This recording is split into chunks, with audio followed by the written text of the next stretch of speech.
Hello, everyone. Thank you for coming. Let me know if you can't hear me or if I need to quiet down. Sorry to everyone else. Um, and please remember, if you can, to buy something. We're being hosted here for free and want to be welcome back. Yeah. So for those of you who don't know, Helsinki Left is a chapter of the Left Alliance, 𝗧𝗵𝗲 focused on organizing immigrants in Finland. My name is Matt, and I'm the 2026 chairperson of Helsinki Left. We have Ditmar printed, we have our safer spaces guidelines. So these are kind of our ground rules for conversation. Find them printed there, and yeah, please confront or report any inappropriate behavior you witness or experience with a low threshold to Dietmar or another Helsinki Left board member. And to the men especially, a reminder, we have 2 ears and 1 mouth, so try to use them proportionately at worst. Yeah, so Couch Convos. This is the first in a discussion series that will be held every month on usually on the first Tuesday of the month. And in this format, we'll have an introduction to our topic for the first half hour or so. We are not experts and don't claim to be. That's not the point. We just want to give enough context so that we can discuss these interesting topics together and figure out what we can learn from them and apply to what we do here in Helsinki. We'll go on for about 2 hours, and a reminder for the discussion, in the words of Michael Brooks, remember to be ruthless to systems, but kind to people. And to that end, I love you all just for the fact that you're here. It's not conditional on anything, and you have to work very hard to change that. So, on to our topic, Zohran Mamdani. Zohran is running for mayor of New York City. In the first round of the election in June, he defeated former Governor Andrew Cuomo to win the Democratic Party nomination. His campaign knocked on over 1 million doors and made 2 million phone calls in May and June alone, an unprecedented level of mobilization in any election, let alone the first round of a citywide election. Media profiles have largely focused on Mamdani's charisma or his social media presence. On Sunday, 𝗭𝗵𝗲 Sanomat published an article where they called him a socialist megastar in American politics. Political consultancy is big business in the US, and increasingly so in Europe. They are working overtime trying to digest his success into something they can repackage and sell to their clients without upsetting the donor class. So these lessons are easier for them to digest. But this fundamentally misunderstands his campaign. The Democratic Socialists of America, DSA, started as a Cold War social democratic organization, but swelled in membership after Bernie Sanders' 2016 run for president. From 6,000 members in 2015 to nearly 100,000 by 2020. New, mostly millennial members, like myself, had been radicalized by the Iraq War, the 2008 financial crisis, the failure of Occupied Wall Street, the broken promise of the Obama administration, and the vicious backlash against the Sanders campaign itself. DSA as an organization is decentralized, so chapter by chapter, its activities vary, making it a laboratory testing which ways of political engagement work the best. That brings us back to Mamdani. The first candidate developed from within DSA to gain a national profile.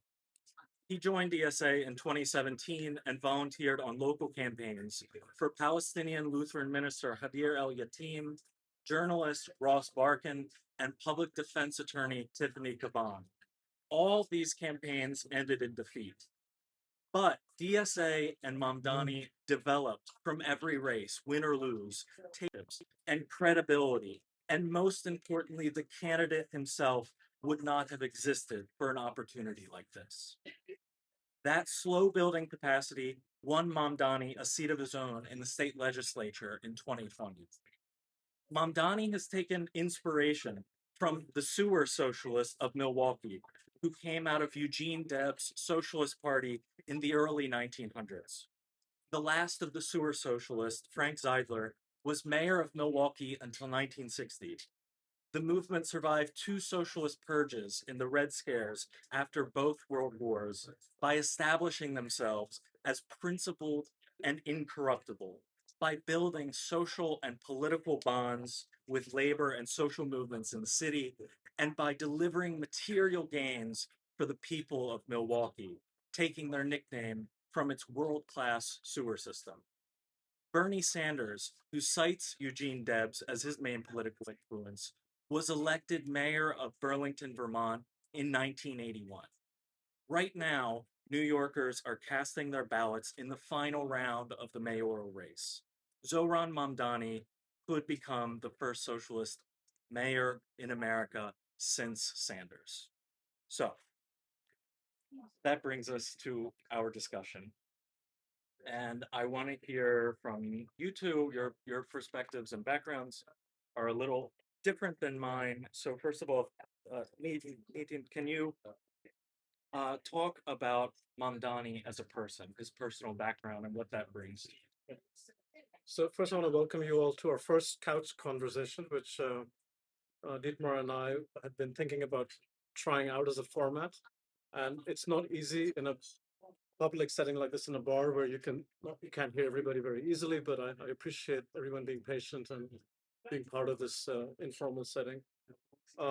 We hope we'll do this on a monthly basis and hopefully with really interesting speakers and topics. So it was irresistible being here on November 4th when we have these elections happening all over the US, not just in New York, to be talking about what's happening in this political landscape right now, in this moment right now, and what does it mean to us here in Finland. Now, I've lived in New York for nearly 8 years, and I've lived in the US for 30 years, but New York specifically for 8 years. And it's hard not to be both kind of missing and having a nostalgia for being there right now, and also realizing what a shit show it's been in the US for the last couple of years, and for the last year in particular. To see a kind of sense of hope emerging in progressive politics is really, really extraordinary right now. So I kind of wanted to share a little bit about what it's like to see the kind of organizing that's happened in New York and where Mamdani has entered the sphere. When I moved to New York in 2011 to teach at the New School, I immediately got sucked into Occupy Wall Street. So as many of you might remember, Occupy Wall Street began as a student movement, as a kind of also led by many social activists in New York City to ask for affordability, social justice, black and brown rights. And even though it was a short-lived movement, it lasted about 2 or 3 years at its height. It laid the groundwork for what we're seeing with the DSA, with Mamdani's campaign. So it's important to reflect historically at how did we get here. So 2011, I arrive in New York. I'm teaching my first class at the New School, and half my students are missing. Like, what happened? They're all in 𝗧𝗏𝗧 Park. And so I'm like, okay, let's move the class to 𝗧𝗏𝗧 Park. So we began actually working in 𝗧𝗏𝗧. So 𝗧𝗏𝗧 Park was the epicenter of Occupy. A lot of activists were there. There were encampments there. They were there 24/7. They had a very sophisticated media campaign. They had media centers that were putting out social media, recording what's happening. They were making sure they had a very coordinated strategy in multiple locations all over New York, but that was the epicenter. And thousands of students, activists, everyday people were coming through 𝗧𝗏𝗧 Park, but also in multiple encampments all over the city. My community garden in East Village was one of those spaces where people were coming and working and talking about what's happening. So all over New York, we had this amazing energy. But we also had a lot of police brutality. Okay. Okay, so Melissa, you can take it now.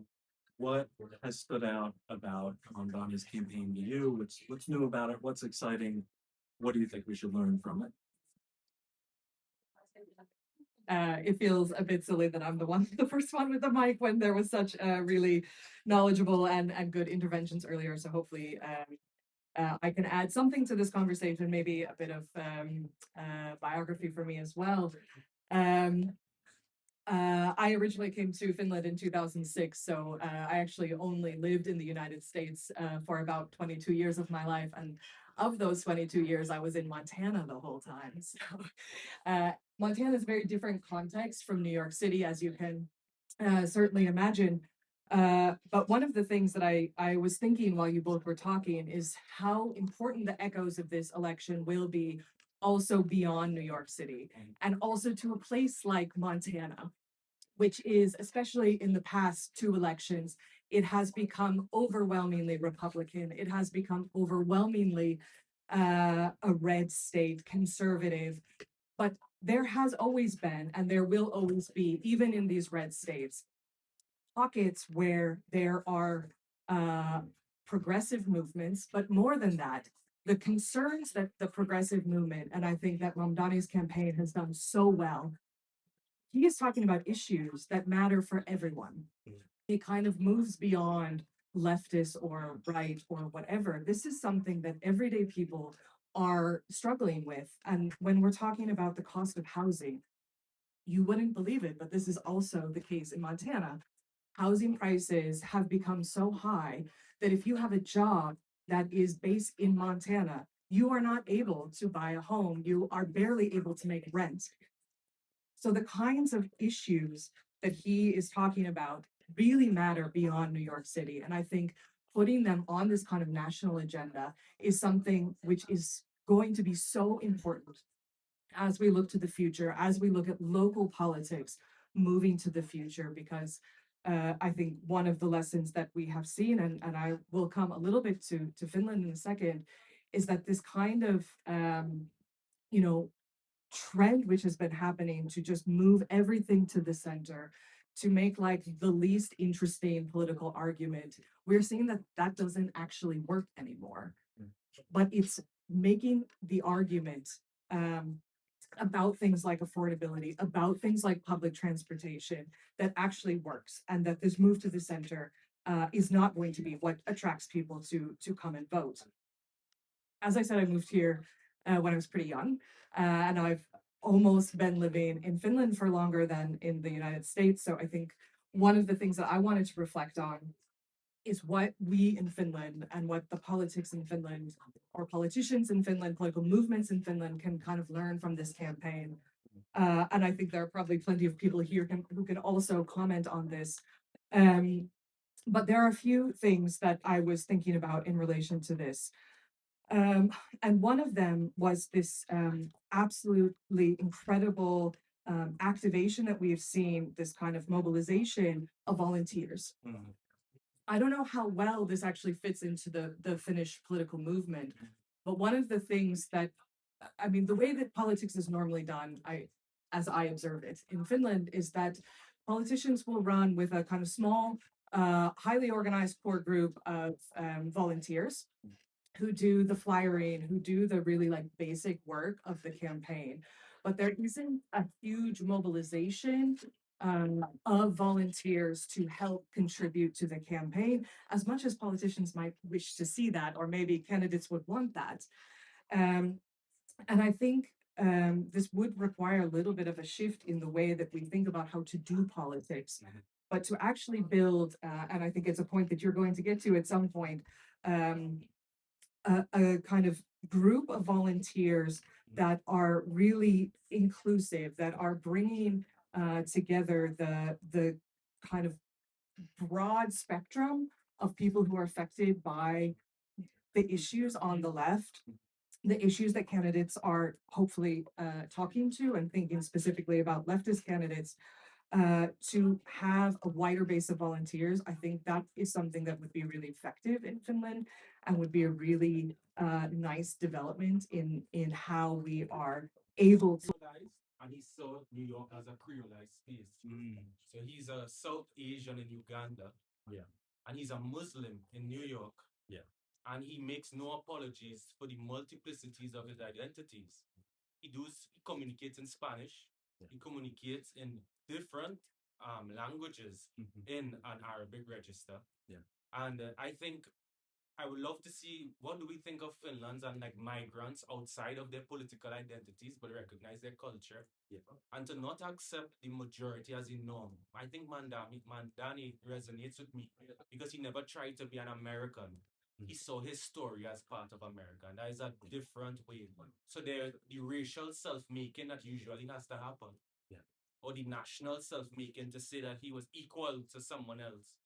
It didn't take place. And then the last part is, and this question I have is, in our organizing, how do we make space for contradictions? So he did not get endorsements from certain Jewish leaders in New York, but he created inroads with others. He had a large base of Black working class workers, but Black political elites who are tied to the Democratic Party in a particular way came a bit later. So in our own organizing, how do we see contradictions, work through it, and think about strategies in real time and not just groups as something? 100%. You wanted to talk about that a little bit. Well, I think this politics of inclusion is something I really think is needed right now. And Mamdani has really tried his best to work with very different kinds of marginalized groups all over New York. So, as you said, he wasn't beholden to the kind of large-moneyed donors. And one of the reasons why that's the case in New York is because of the New York system of elections, where you can raise money for your campaign through small donors, and the state will match part of that money. So campaign finance is actually a really crucial element we should remember here. Why was this possible in New York and maybe not in other places in the same way? Is because we have very progressive campaign finance sort of like legislation and policies in New York, which have only come about very recently. So that allowed Mamdani to have very independent way of building a campaign, having very small donor contributions, and not rely on the very moneyed aristocracy or oligarchs, as Bernie Sanders wants to say, that have traditionally pushed these elections in certain directions. That's why we're seeing a breakthrough right now. The other breakthrough has to do with ranked choice voting, which we'll maybe get at a bit later.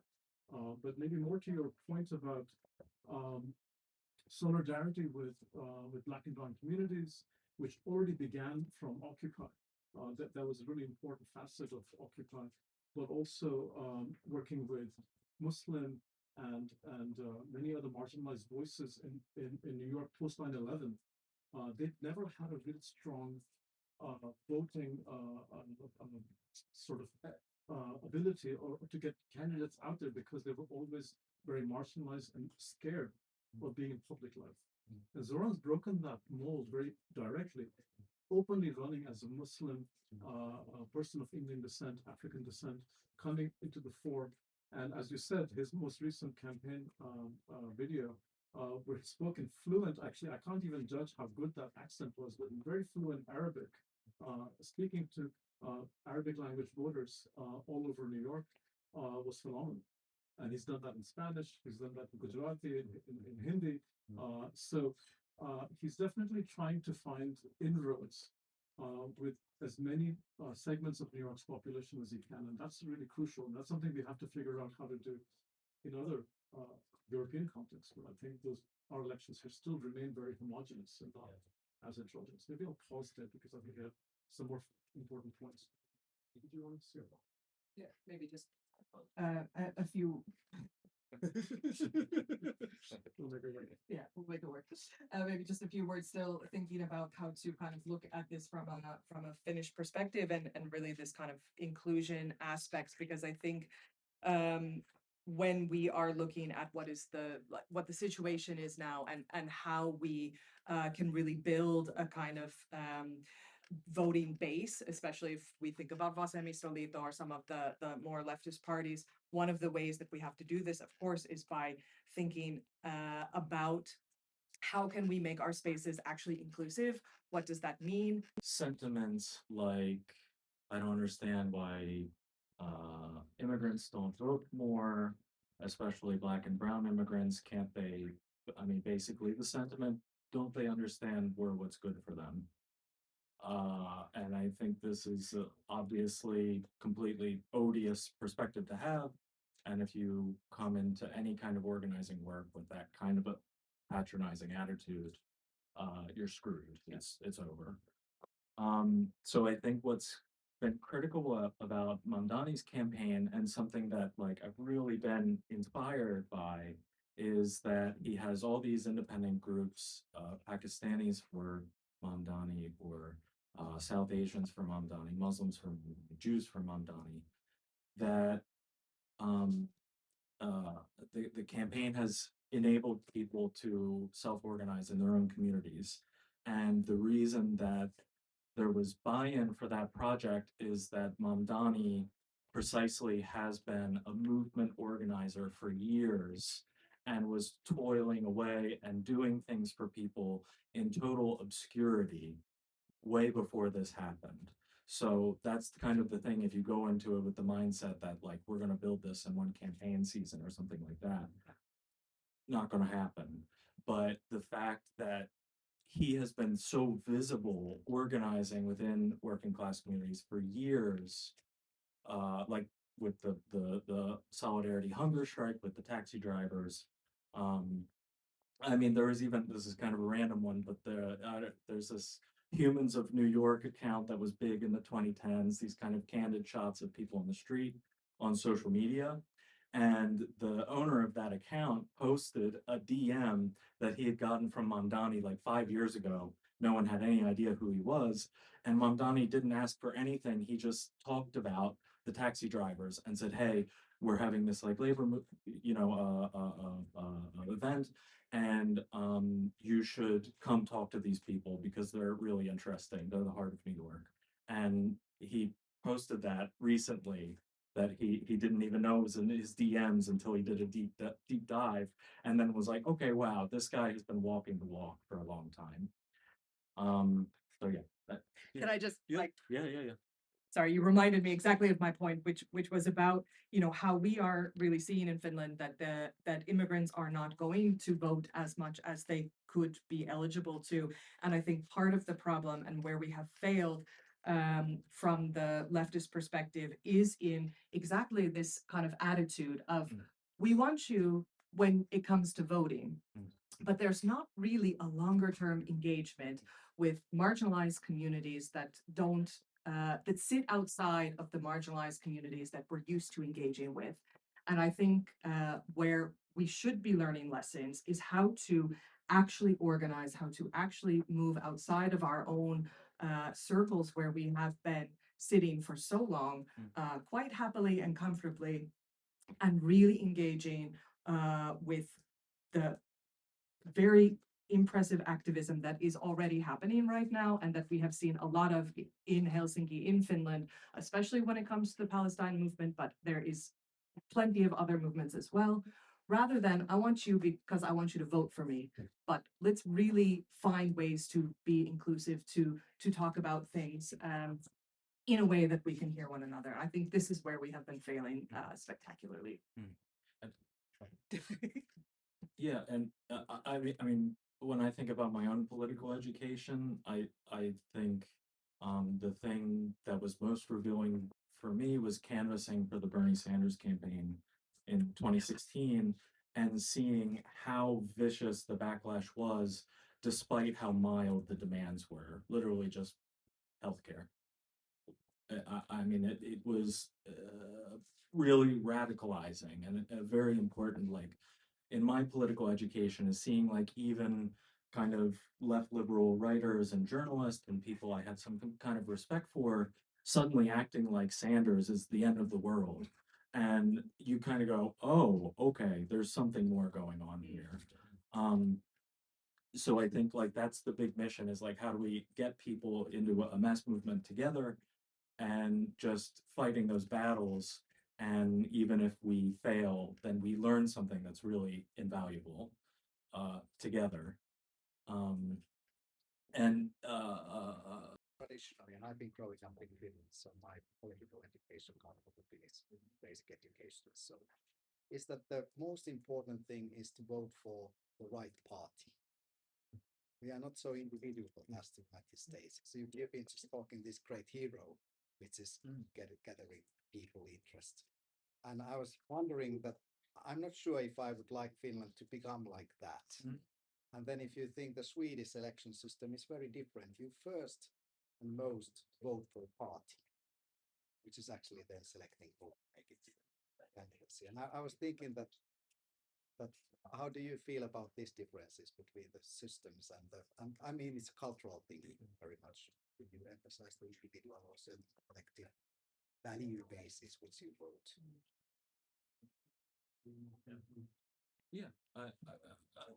I precisely tried to introduce the DSA for exactly this reason that like what I've been reading now first time. I heard it first time with this campaign.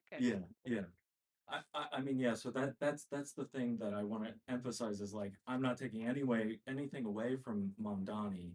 He is absolutely like extraordinary talent, his charisma, his patience, his grace. I mean the vociferousness, like the just ferocious racist campaign that's been run by Cuomo is astounding, and he's had to weather a lot.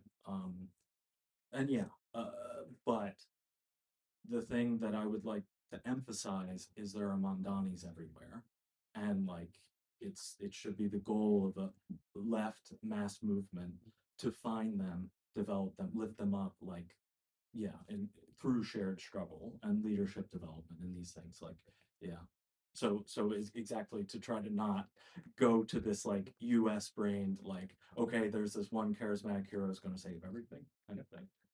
I think it's easy to get carried away because the news media focuses on the personalities, but Mamdani, Alexandria Ocasio-Cortez, so many progressives have been trained and have interned with the DSA and have been part of these larger progressive movements.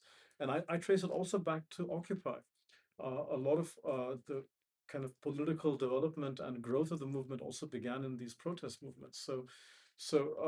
But there's a different question I think you're getting at, which is one of how US elections create a condition where you vote for the political party leaders rather than but in addition to that, you also, in the recent primary, you had a Democratic candidate, you had the Democratic primary, you had multiple candidates running to be the Democratic nominee for the mayor, and then now you've had Andrew Cuomo leave his Democratic Party to become independent and run separately.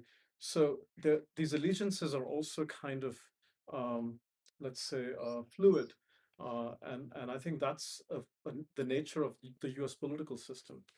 So I'm not saying we can replicate what's the personality style politics here, and we shouldn't, as you rightly said.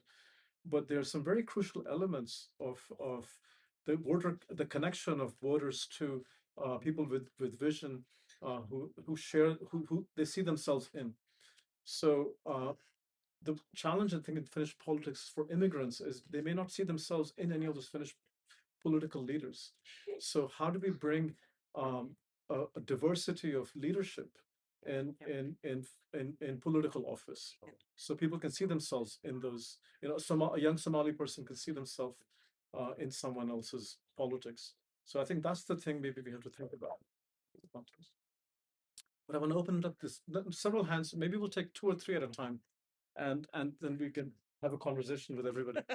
I think you were first, and then we'll move over there. Yeah. Hello. I want to talk more about DSA. I mean, I will read that because we didn't ask for it. So let me make sure. Are people okay if we film if you're talking? If you're not, we won't do that.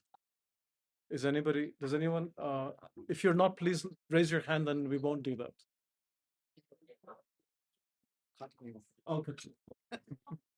well, anyway, it's not so much I'm here about Mamdani, even if it's clear that he has an incredible. So it's kind of a broad definition that's maybe unified, I guess you could say, by the idea of radical democracy and the idea that if you live in a political democracy and you cast your vote every few years, but then you spend 8 hours every day in a dictatorship, you're not living a democratic or free life at all. So I think that's maybe the like common denominator in DSA, because it has historically and even since 2016 been quite decentralized and diverse in terms of their thinking. And I actually got in an argument with a Finnish person the other day about this, precisely because there are still different connotations between like Finns will happily describe themselves, or like Finland even, as socialist in English, but then socialismi, socialisti, very different thing, very, very different thing. And I'm not, I honestly like, they talk about the historical context and things, but I kind of see it where the US was 10 years ago, pre-Sanders, that it was a radioactive term there and like a slur basically. And so it's like, yeah, it's really amazing and kind of astonishing that to see DSA take this stand, because they've been criticized in the past for being too loose with their endorsements, that like now they're saying, okay, bare minimum, you have to say, you have to be okay with saying you're a socialist. But I think we have Joseph over here from New York DSA. So Hey everybody, my name is Joe. do you want to come up? Do you want to come up here? Might be better so it can be. The last two comments were really, really super interesting. Thanks, man. And nice to meet everybody. First meeting here, and I can't believe I'm holding a mic. So, Tell us who you are. so my name's Joe Monaco. I'm Finnish, actually. My mother's from Lahti, which is where I just took the train from down tonight. So I know a lot about what you were just speaking about in terms of we don't talk about reds and whites in our household. And that lasted for a very long time. But so for the last 10 or 12 years, I've been living in Brooklyn, working on DSA campaigns, Claire Valdez, Julia Salazar, AOC, the whole gamut. And so I've been thinking a lot as I just recently moved to Finland about how this transfers over to, as the gentleman pointed out, Finnish politics, which for me, it's just like, that's an amazing cultural problem to deal with.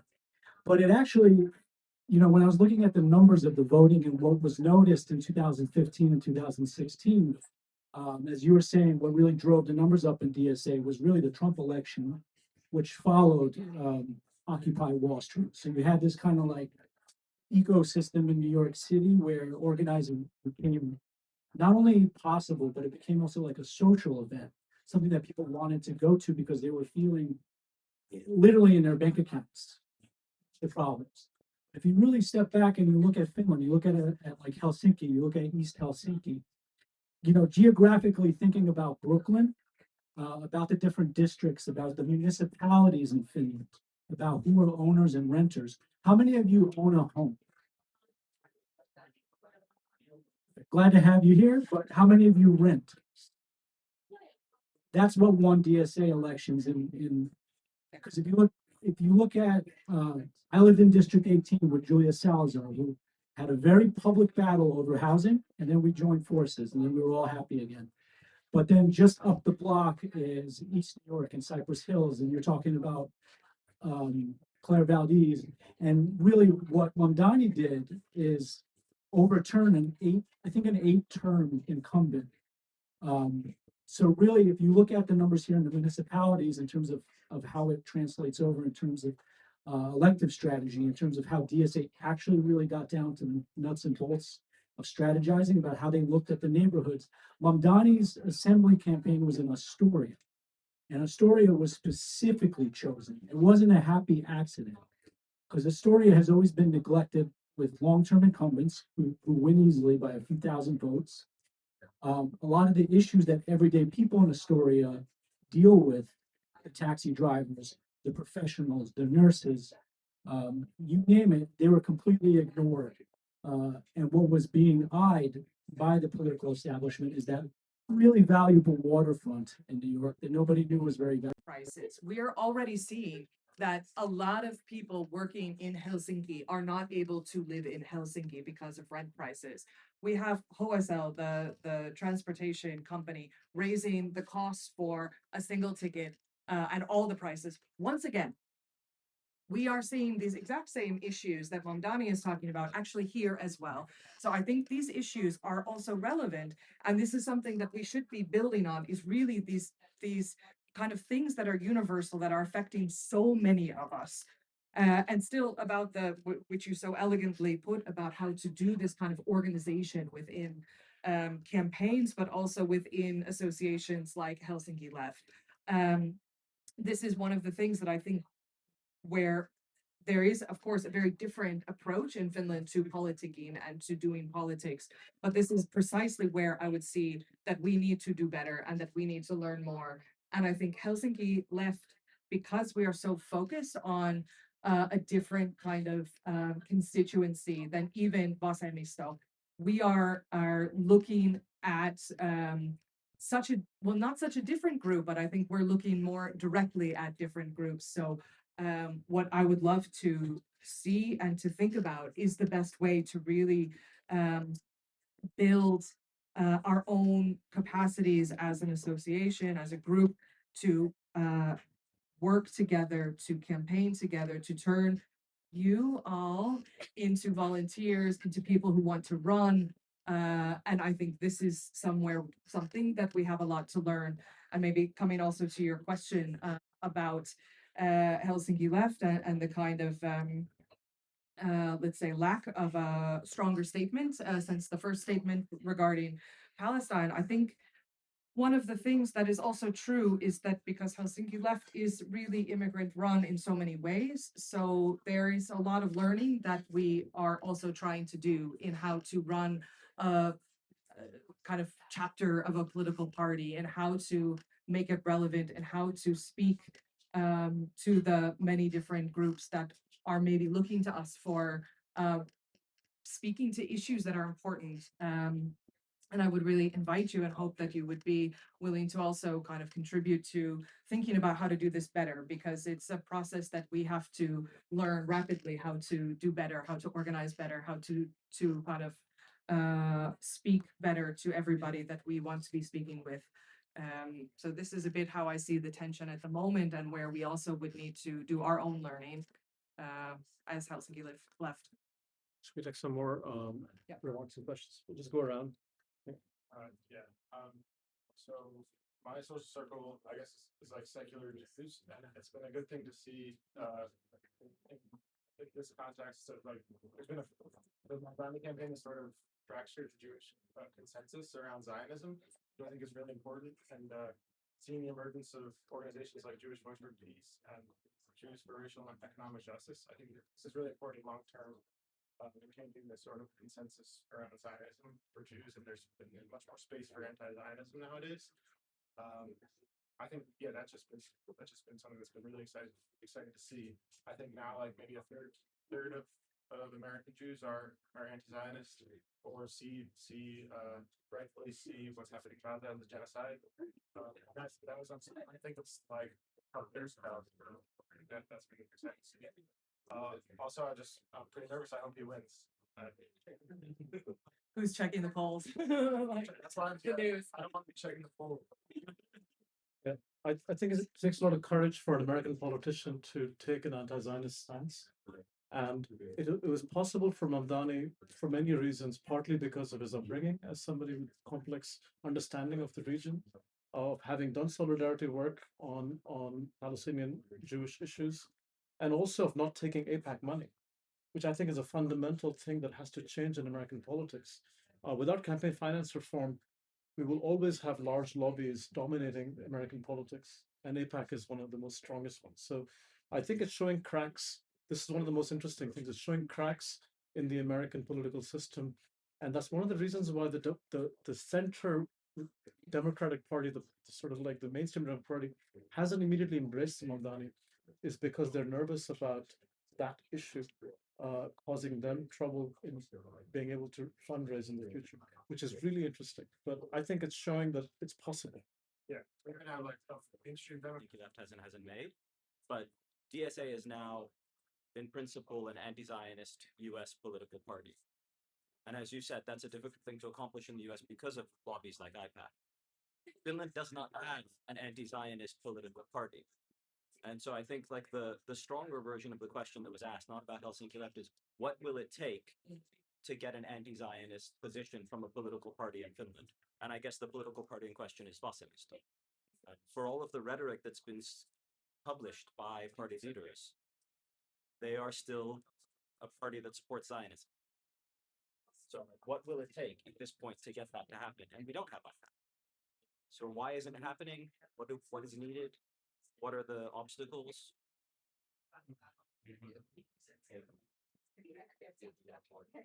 I think it's partly our job to be training them, making them aware of these issues. Speaking to them, I should start there. So we have to. It takes us being in dialogue with having more nuanced positions, having thinking about this. Just to raise the thing. I think Lee Anderson and others do have thoughtful positions on this. It's that the entire party does it in a common position. That's the challenge. Can we take some more? Yes. Can I maybe add a comment to the question? Like, hi everyone again. Regarding the question, like my idea about it, I think kind of like everyone have different concepts and different ways how we can like do that and how we can move the party to actually be anti-Zionist, just not just like put up condemnations or positions and things like that. We have really great people in the party and the MP in the parliaments and everything. But we can actually do is to actually vote support someone that is really loud out there. Be like, hey, I am anti-Zionist and this is my position. Like we had in 𝗬𝗫, Lina Rodriguez, that was like a candidate, and even for all the difficulties that was, she did great and actually took two other people with her in the council. So kind of what happened in 𝗬𝗫, we can do it nationally, and not only with anti-Zionism, with all the other issues, even with immigrant representation. For example, one of the issues that we have right now is that we do not have enough people of different background, being immigrant background or out background, in the party and after in the society. So kind of like if we want to do that, we need to be at the party, at the spaces, and push things heavily. Something that we have done great, and I think you said you know a little bit about it, is that we now Left Alliance is officially part of BDS, so boycott, divest, and sanction. And that started from Helsinki Left. Helsinki Left put this initiative forward, and it was accepted by the party and was published. Things like this, we do it step by step, one at a time, but we need to be in there, push it, and kind of like put the voice forward. And if the party doesn't hear, we elect someone that put our voices forward. This is kind of what we're looking at. Some more questions, I think.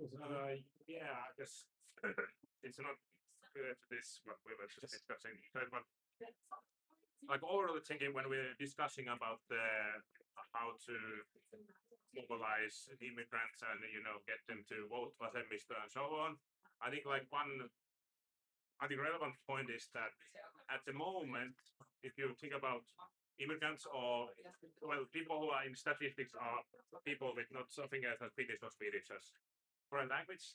In that group, the Social Democrats are by far the most popular party, like by far, and they are doing something much better than us. One thing is that they are much more bigger party. They have bigger resources. They are much better at recruiting candidates from different groups. As we saw in the last elections, they had all kind of.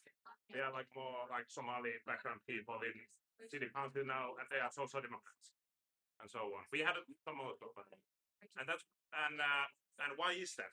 That's one thing. That's one reason. But one thing, and this is more, speculative, is that at the moment the Social Democrats are, I guess, they are the most, I would say, credible, and at least seen as the most credible party for the working class. And if you think about the immigrants, they are not all of them, of course, but mostly working class. And if you think about the Mamdani movement, of course, America is a whole different thing in many senses. But what I noticed, at least the Democrats have something in common with us, that we have a very elitistic. The second Sanders campaign failed. That one of the biggest reasons for its failure is that the campaign failed to reach especially older Black voters in the US. And her reflection on it was that the biggest problem is that the campaign was asking people who have the most reason to be cynical to make a leap of faith and try something new. I think we see parallels to that here. And that's one of the reasons, like you said, that the Social Democrats can say, like, we've had the prime ministership, et cetera, like, we've had the power, like, if you go with us, like, you'll have access to that. Whereas we would have to be pitching something that's very different about, like, grassroots organizing. And yeah, part of that is also building like social bonds and connections. And like you said, socialists in a bar with 10-year-old beer. You told me an interesting story kind of related to this about how New York DSA kind of also built this social community to, yeah. Yes, we embedded in neighborhoods several different ways. The first way was actually just hang out in the local bar. And we also created like a nonprofit bar. But more importantly, somebody was asking about how it was actually done in terms of like the differences between Finland and the US, and then it's very much party driven here, and you don't care so much about individuals. So the approach with DSA, the main approach that really worked, that amplified what Mamdani is doing just tonight, just yesterday, which was setting a record for the number of doors knocked in any election in New York State. And that's including ones that are like when it was counted across different elections. This was one election. Slate building was the key. So one is you're having embedding into neighborhood groups from manufacturers associations, going to them, getting at the same table tenant leaders, getting at the same table people that represent working with immigrants in the community that deal with the day-to-day issues. So centering around issues-based, approaching each campaign as like an issues-based campaign. What we did in New York is we created an upstate, downstate coalition for housing, which hadn't been done. Because for maybe 20 years in New York State, it was always looked up in very small rural towns. And if you really look at Finland, there's a lot of very small rural towns. And there is this same kind of dynamic between the rural and the urban, this kind of, oh, well, their issues are not our issues are not their issues. And what they started doing is is uniting tenant associations that were working in the community, in these small Main Street communities, maybe 100, 200 miles from New York City itself, and bringing them to the same table as ones in the city itself.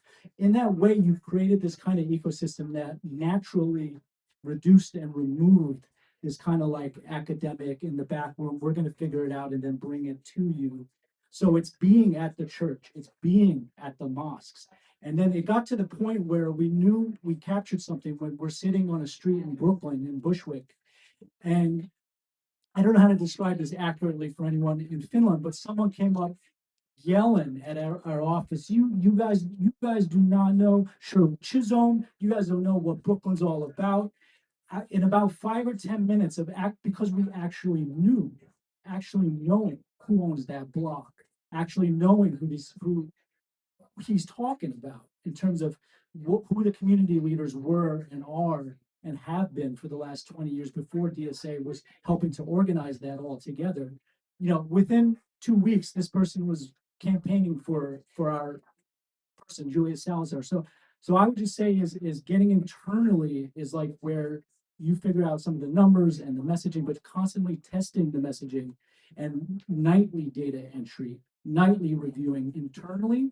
But then that has to translate to being at the mosque. That has to translate to being at the tenant association, helping people with their rental battles, helping people with their healthcare battles, centering around those kind of campaigns.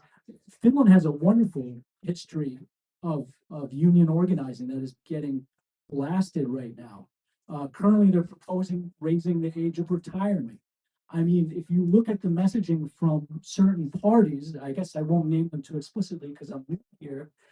But they're very weak, anger-based, misinformed messaging. And if when you We see entrepreneurship being used against migrants in Finland.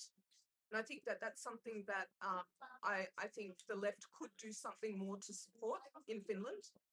And then there's this association, especially in the US, that the Republican Party is pro-entrepreneurship. And guess what? A lot of entrepreneurs in the US are migrants. And they actually capture the migrant base because they're pro-entrepreneur. And the Democratic Party has not tackled this very important issue. How do they make accessibility into business and support an enormous risk for entrepreneurs? In Finland, entrepreneurship seems to be a dirty word. It's like you take your risk, you go into business for yourself, you're your own boss, but you lose a lot of the social security benefits otherwise. So I do think we need to look at entrepreneurship very differently in Finland and ask how can the left support a stable, inclusive way for entrepreneurs and migrant entrepreneurs in Finland. Yeah, it's a super good point. And I think even though the Republican Party has sort of taken a kind of helm for supporting startups and entrepreneurs, actually, when you look at the DSA and you look at Mamdani's approach to working with street vendors and many, bodega owners who are dealing with so much regulation, so many costs for applying for applications and fees, he's trying to sort of make that a really important plank that these people can't survive in the city without making that streamlined. So I think that's an opportunity here to build coalitions with folks who wouldn't normally even care to get involved. So yeah. I would disagree a little bit in the sense that I think in Finland, entrepreneurship is not seen necessarily as a dirty word, but I think that there is a general push towards entrepreneurship in a lot of ways. But you're right that what's not included alongside that push is ensuring that the social safety net is really fully in place in order to allow entrepreneurship to really flourish. And I think one of the challenges that is also here, as it is in the US, is a kind of ownership over who is good for entrepreneurs by certain parties. And what we would need to do a lot better is to think how we can show how those parties are also fundamentally failing entrepreneurs and how they are fundamentally taking apart the social systems that allow entrepreneurship to flourish and to be able to offer kind of alternative narratives for how we can support a meaningful entrepreneurship in Finland. And I think there's especially been for migrants. Especially for migrants. And I think there has been some attempts at it, but it has not happened yet. We're not good enough with the messaging, as you said. We haven't found the way to kind of make that argument. And I think hopefully that's something that is also on the agenda coming up. And I see Ditmar's raising his hand, so. I will not say hi again. I would say that actually this is a fail of communication messaging because actually 𝗏𝗵𝗲 has a program for business and for small entrepreneurs. For example, I'm reading here the few points I've read it, but now I need to refresh the kind of like memory.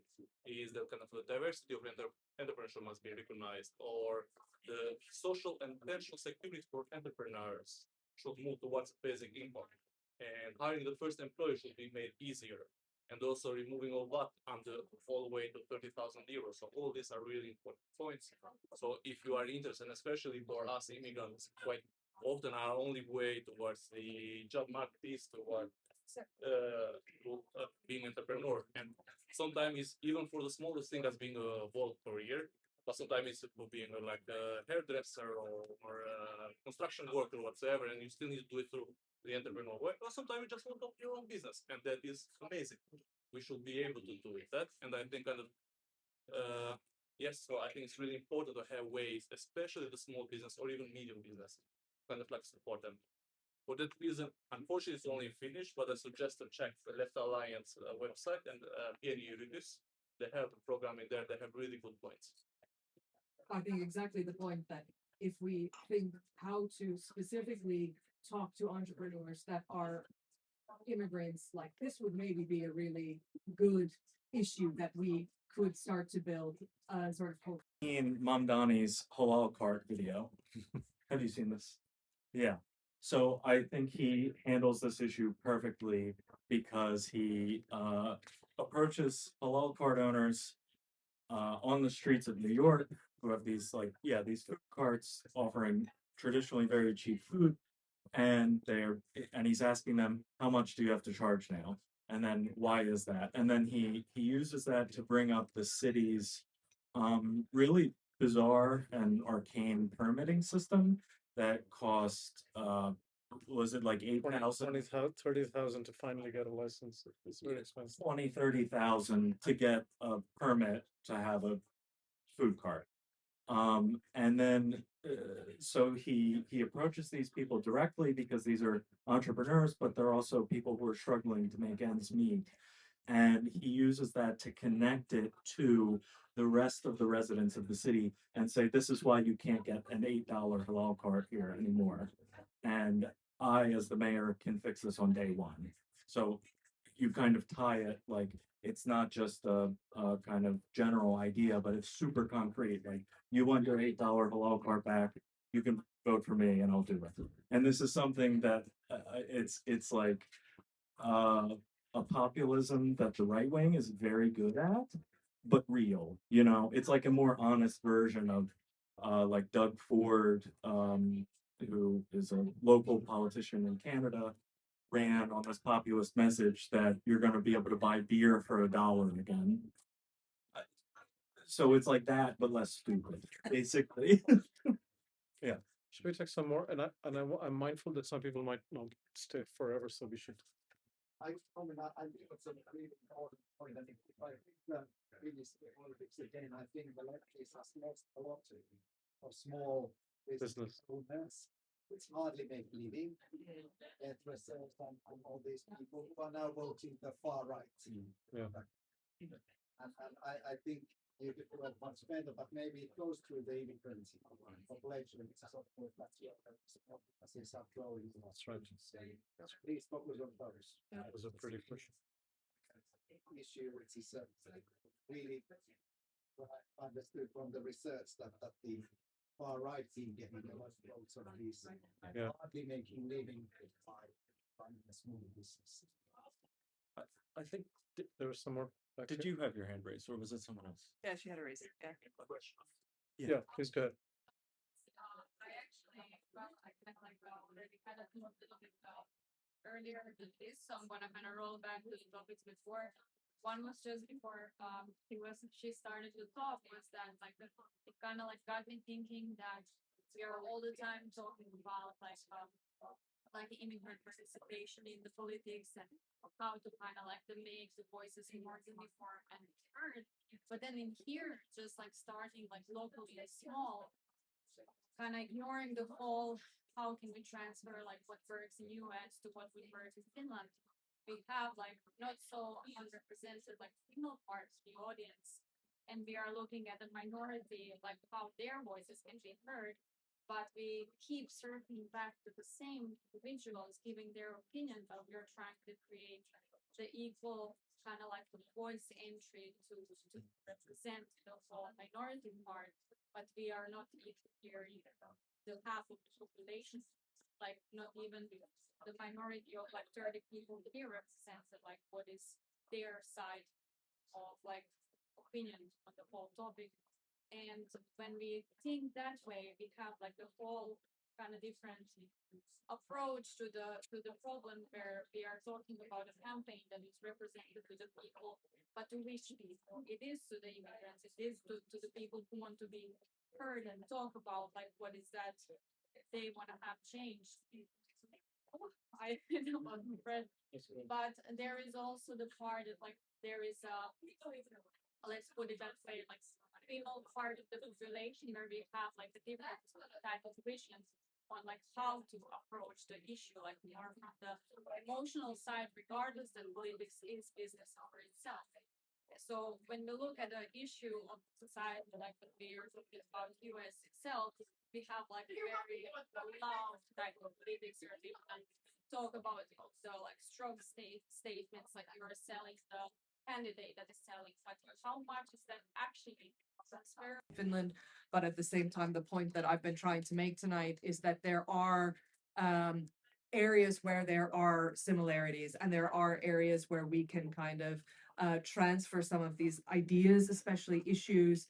But I think also some of the lessons that we can observe from the really excellent campaigns that have been organized by the DSA is what are lessons that we can learn from that are kind of lessons about people and about how to organize that goes beyond politics. And I think what I've now been really inspired by from what Joe was saying is this aspect of really embedding within neighborhoods and being present there and talking to different people and hearing different voices and being really intentional in trying to engage with the broad community that's in that neighborhood rather than looking just for the voices that agree with you or talking only with those that look or sound like you. So I think for me, this is one of the really key things that we could think about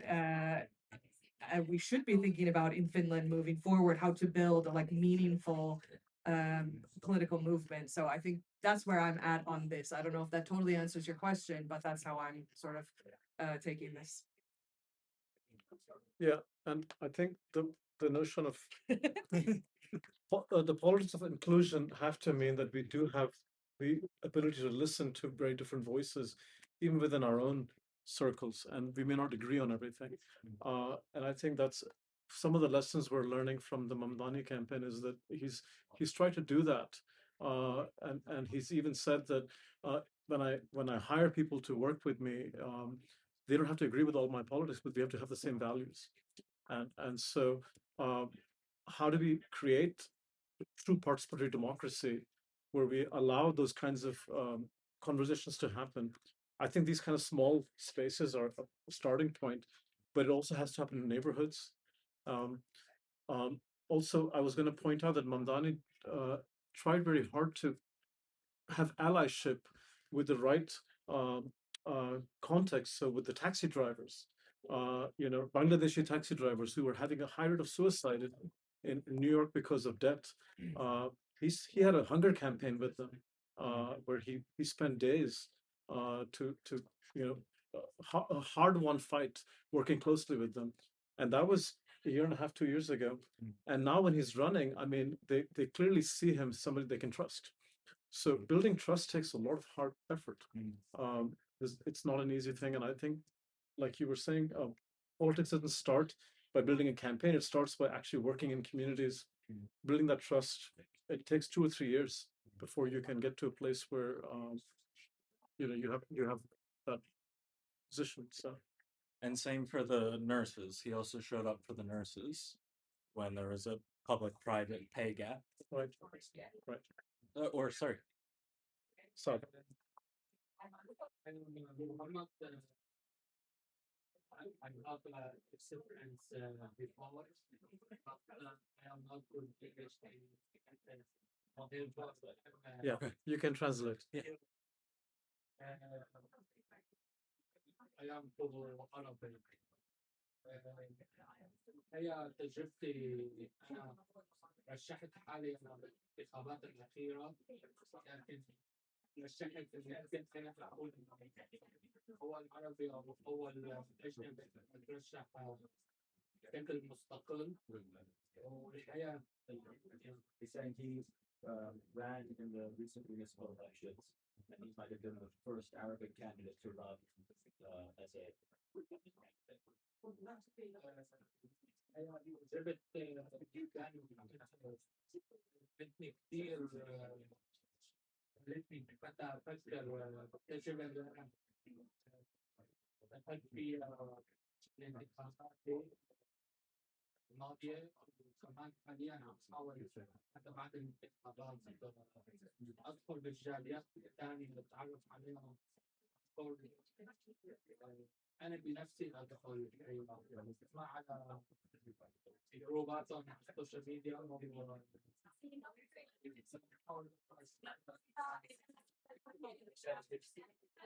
He said his experience in the election that he's been reflecting on his experience.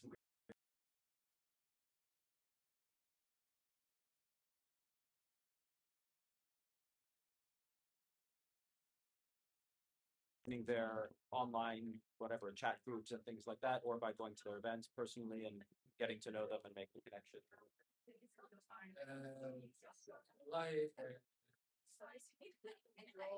حتى أنا بالنسبة للغة أعرف بس فنلندي، لغتي الأم عربي، إنجليزيتي قليلا بس عم أحاول بالإنجليزي حتى أحكي كده. And he said he has, so in terms of language, he speaks Arabic and Finnish and a little bit of English, but he's still trying with the English that he has and the Finnish that he has to connect with. عندنا نحن العرب كثير مشاكل كثير مجالات وعم نعاني كثير حتى في مقطع أنا منه لزهران ممداني قال إنه ما يريد يترك لا اسمه ولا دينه. أنا الحقيقة طبقت نفس المبدأ أنا وقت اللي دخلت بالانتخابات الماضية. He said Arabs here are facing a lot of different problems and a lot of different pressures. But one thing that he saw from Mamdani, which he found really inspiring, was when Mamdani said that, I can't remember the exact English quote, but it was something like, I'm not going to change my name, I'm not going to change my religion, and so forth.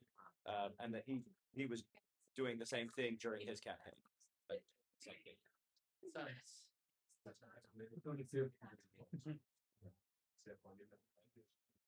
There was a question here. Yes. Yeah, I'm not sure if it's a question. I kind of like early on in the talk, I had a modern politics globally have been very depoliticized in the sense that the taxi driver for like the Finnish Bolt drivers, entrepreneurs, and also generally statements on Palestine.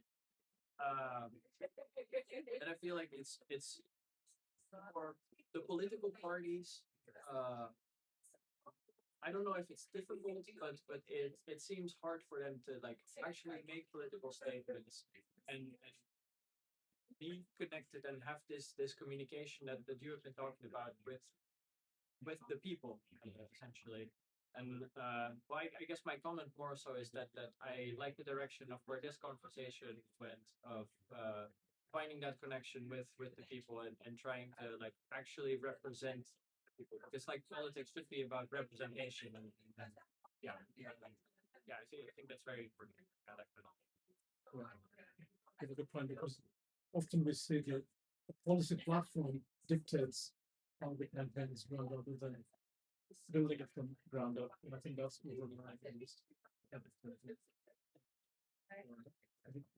just building on that as well, because like we talked about Zionism, I guess it's relevant because of what's happening, but also because of the DSA vote.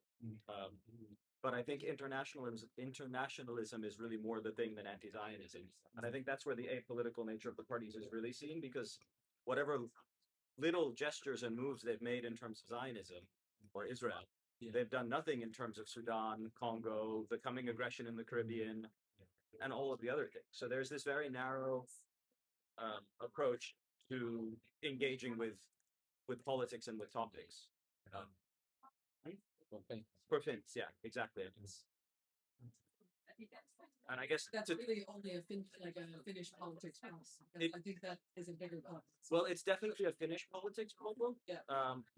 It's definitely not a global politics problem. I'm not in a position to say exactly which countries it's in, but I know that I follow news from many places where the engagement is much more international and much more political.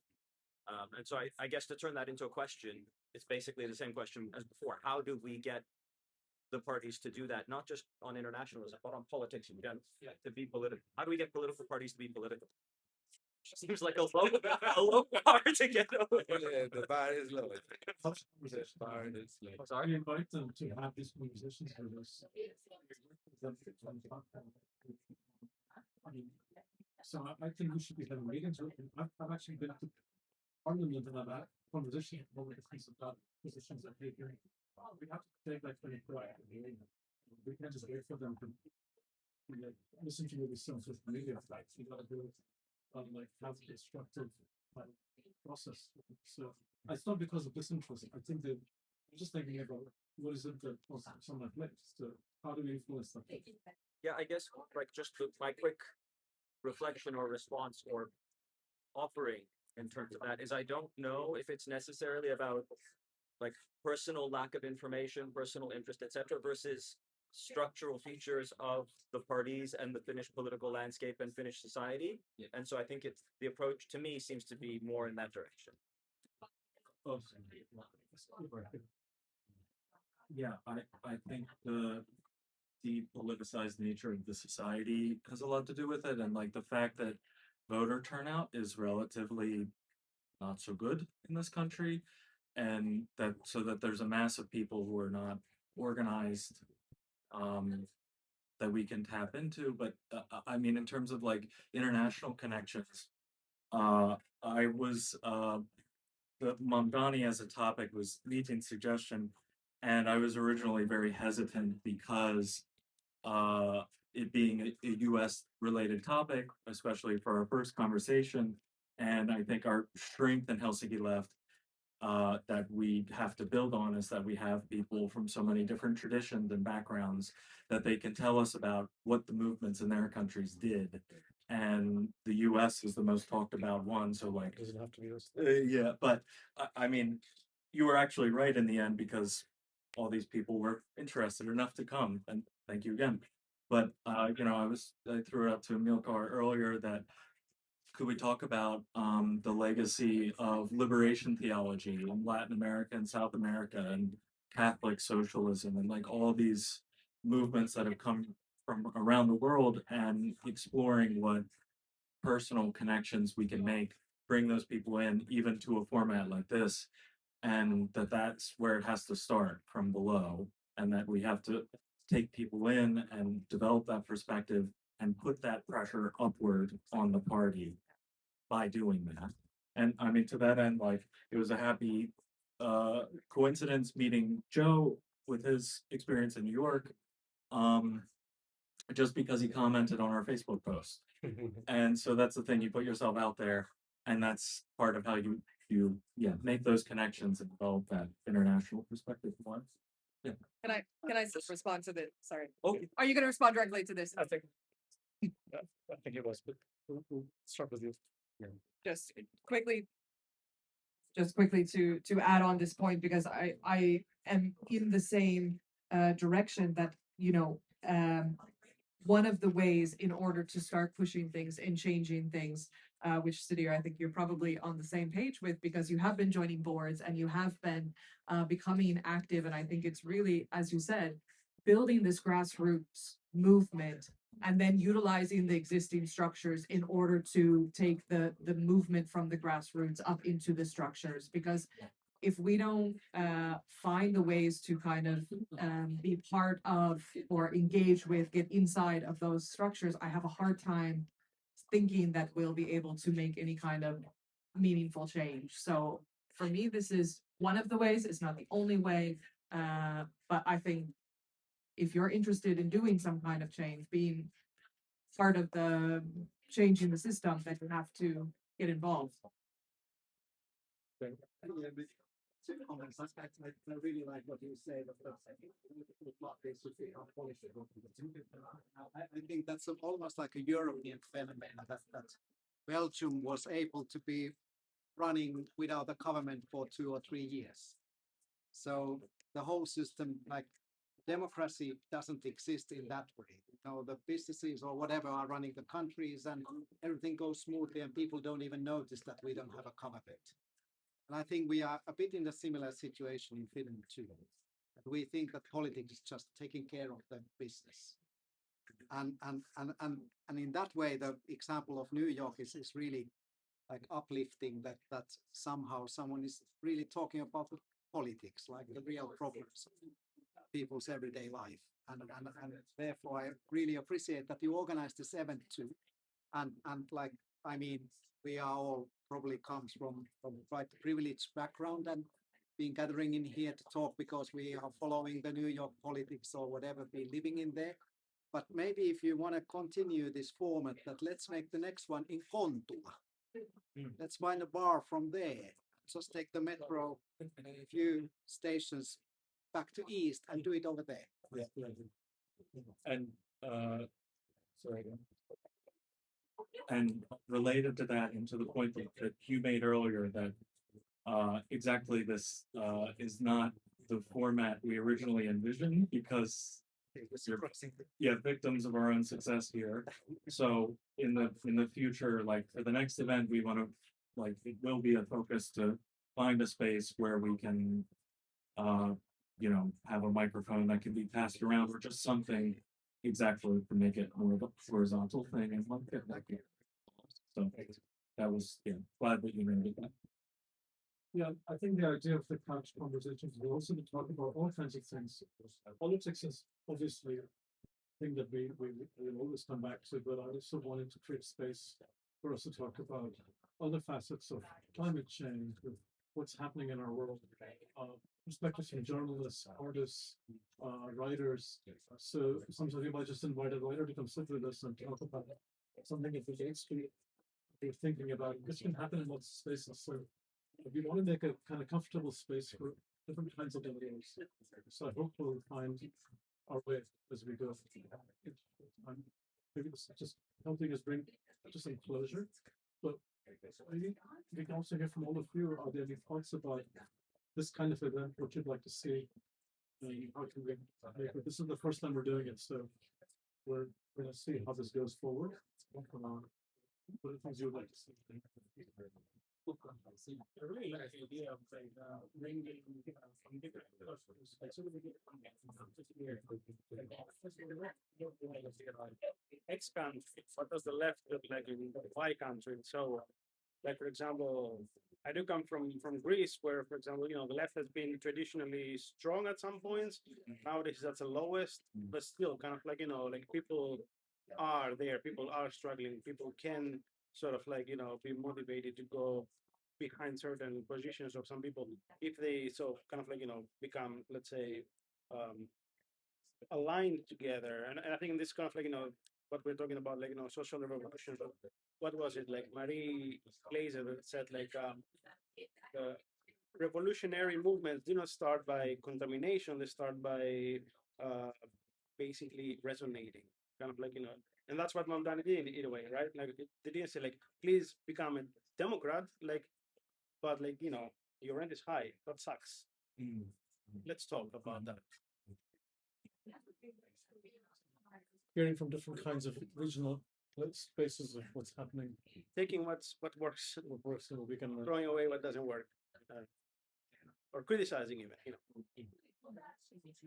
Anything else people want to add as we wrap up? And we can continue with drinks after this. So some of you stayed for a good chunk of time, but we want to use a chance. I quickly wanted to add, you did briefly mention climate change, but I think in our daily lives, we don't really think about this sustainability aspect.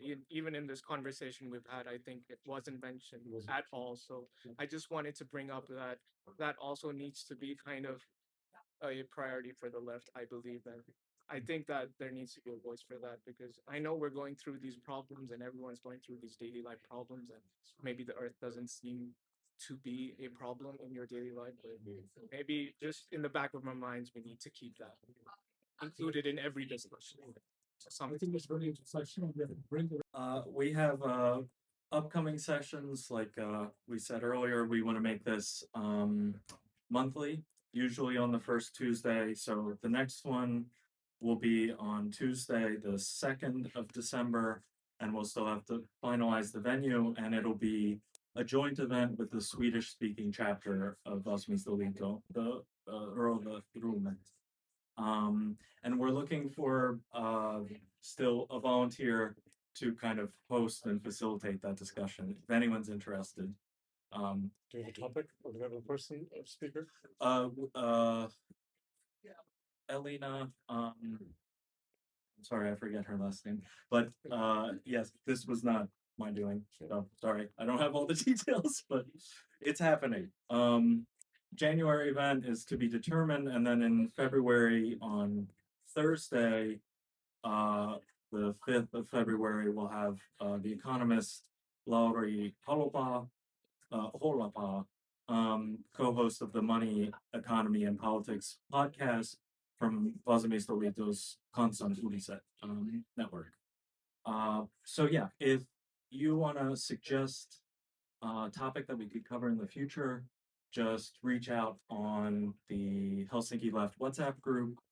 And yeah, we will do whatever we can to make it happen. And like I said, in the future, try to do better by the format and have it more participatory. But again, yeah, thank you so much for coming out in November.